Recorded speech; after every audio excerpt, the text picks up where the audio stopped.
Welcome to my channel. Let's learn English together. He lived in poverty.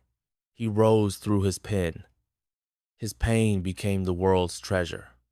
Learn English through the story of Charles Dickens, one of the greatest storytellers in history. Have you ever read a story so vivid, so alive that you felt like you were walking through its dusty streets? That you could hear the voices of the poor and the powerful, smell the fog in the air, and feel the beating heart of a broken world? If you have, then chances are you've met Charles Dickens. He didn't just write stories. He held up a mirror to society and made the world look. But what few people know is that the world he described with such brilliance was the very world that once crushed him. This is the story of a boy who worked in a rat-infested factory and grew up to become the voice of the voiceless, the father of modern English literature. And your English teacher for today? Let's begin. Chapter 1, Born into Dreams and Debt. Charles Dickens was born on the 7th of February, 1812, in Portsmouth, England. His father, John Dickens, worked as a clerk in the Navy pay office, respectable job, but one that didn't pay well enough to keep up with the family's growing needs. From the outside, they seemed like a happy, lower middle class family, but behind the curtains, money was always tight. His father often borrowed more than he could repay, and soon, the family's small dreams crumbled under the weight of debt. When Charles was just 12 years old, his life changed forever. His father was thrown into debtor's prisonerial place, where people were jailed simply for owing money. Charles's mother and younger siblings moved in with the father in prison, but Charles was sent away not to school, but to work. He found himself in a blacking factory, labeling bottles of shoe polish in a dark, dirty warehouse beside rats and other working-class children. The trauma of those years would haunt him forever. Chapter 2, A Boy with a Secret. Charles was ashamed of his past. For most of his adult life, he tried to hide the fact that he once worked in a factory. He felt humiliated not just by the work, but by how society treated the poor. It was as if being poor made you invisible, or worse, a criminal. But deep inside him, something was growing, a burning desire to speak for those who couldn't speak for themselves. Eventually, Charles returned to school, thanks to a small inheritance his family received. He started working as a court reporter, then a journalist, writing about politics, courts, and the lives of ordinary people. It was here, in the courts and streets of London, that he learned the rhythm of real life, the accents, the injustices, the absurdity, and then he began to write fiction. Chapter 3, The Birth of Boz. In 1836, Dickens published his first collection of short stories, Sketches by Boz. Boz was his pen name, a childhood nickname for his younger brother. The sketches were witty, observant, and full of life. People loved them.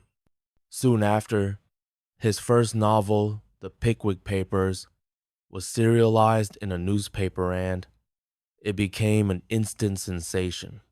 Dickens was just 24 years old and suddenly famous. Readers couldn't get enough. They laughed, cried, and waited eagerly for the next chapter. This was the birth of serial fiction stories published one chapter at a time, just like Netflix shows today. And Dickens was its superstar. Chapter 4, Fame, Fortune, and the Fight for Justice. Over the next decades, Dickens would write some of the most beloved novels in the English language. Oliver Twist, The Orphan Who Dared to Ask for More, David Copperfield, his most autobiographical novel. Bleak House, Great Expectations, Hard Times, and many more. His stories were often about children, poverty, injustice, and hope. He created characters that felt real flawed, funny, tragic, brave, and he painted London with such detail that it almost became a character itself. But Dickens wasn't just writing for fame. He was writing to change minds. He used his novels to criticize child labor, debtors' prisons, class inequality, and the cruel treatment of the poor. He gave a voice to the voiceless and made the privileged feel uncomfortable. Chapter 5. A Complicated Man. Despite his compassion for the poor, Dickens's personal life was more complicated. He married Catherine Hogarth and had 10 children with her, but over time, their relationship deteriorated. He eventually separated from her and began a relationship with a much younger actress named Ellen Ternan. This part of his life was kept secret for many years. Dickens also demanded perfection from others, worked obsessively, and sometimes showed little patience for people who disappointed him. He was a man of contradictions, generous and judgmental, warm and ruthless, brilliant and flawed. Chapter 6. A Christmas Carol. In 1843, Dickens wrote one of his most famous works, A Christmas Carol. It wasn't just a story about Scrooge. It was a call to conscience. Dickens wanted people to see that compassion was more important than profit, that generosity could transform the world. It was an immediate success. It helped shape how we think of Christmas today, not just as a religious holiday, but as a time for kindness, reflection, and family. Even now, nearly 200 years later, the story of Scrooge and Tiny Tim is retold around the world every December. Chapter 7. The Final Years. Dickens continued to write, perform public readings of his books, and tour internationally, even visiting the United States twice. But his health began to decline. The pressure of constant work, travel, and emotional strain wore him down. In 1870, while working on his final, unfinished novel, The Mystery of Edwin Drood, Charles Dickens died of a stroke at age 58. The world mourned. He was buried in Poets' Corner at Westminster Abbey, an honor reserved for Britain's greatest writers. Legacy. The writer who never forgot. Charles Dickens left behind more than novels. He left behind a Vajona belief that storytelling could change the world. He turned pain into pages, hardship into hope, and made English literature not just richer but more human. Today, when we say someone had a Dickensian childhood, we mean a childhood full of poverty and struggle. His name became an adjective. His stories are still taught in schools, adapted into films, and translated into dozens of languages. And for you, the English learner, his language, though old-fashioned in parts, offers a masterclass in rhythm, dialogue, and vocabulary. Grammar Corner. Used to versus would. In Dickens's novels, and in his own life stories, you'll often see expressions like, he used to walk to the factory every day. They would gather around the fire in winter. Both talk about past habits, but what's the difference?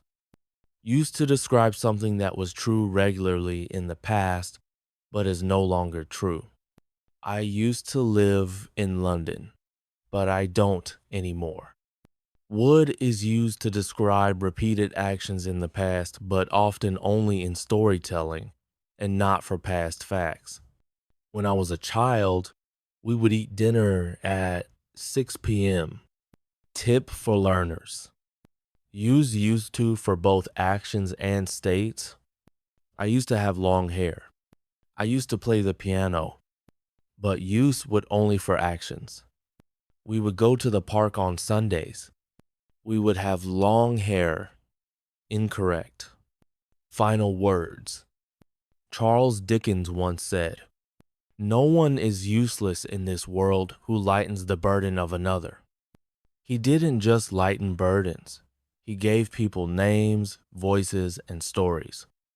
And today, you've read his story in English. That's one more step in your journey to fluency. Keep reading, keep learning, and remember, every word is a step forward.